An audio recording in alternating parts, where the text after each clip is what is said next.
দে সাবির ঠিক আছে দিয়ে কুতি দিছি শুন শুন শুন শুন হ্যাঁ লেকিন 1 সেকেন্ড আমাকে ডাকছিস দাঁড়া কি হলো বল কে খাওয়া দাওয়ার খুব জোর নাকি ভুড়িতে হাত নাচে চলে আসছিস কি ব্যাপার আর বলিস নে আমার বাড়িতে আজকাল আমার হোটেল হয়েছে আমার বাড়িতে বুঝলি ওই কলকাতা থেকে খালার আসছে তা তোর কালকে বিরিয়ানি করেছিল হ্যাঁ রে খুব সে বাড়িছি এখন বিরিয়ানি আজকে আমার তোর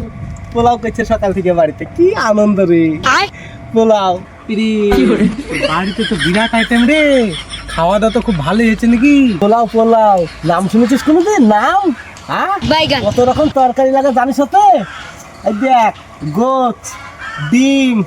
তারপরে মাছ বেগুনের চপ আলু ভাজি গাঢ় ডাল শালা খাবি না চাটবি রে দেখি জান ভরে দেবে থালে যখন দিবে পোলাও তো দেখতেই পাবি না শুধু তরকারি সাজানি আজ একেবারে লিব সকাল থেকে তো আবার ব্যায়াম করতে পারাইছি চারটে দিস পোলাও খাবে শালা নিশ্চয়ই বাড়ি ধরতে আসার সময় শালা গন্ধ পেয়েছে অলরেডি ফুসলে টাকা না পোলাও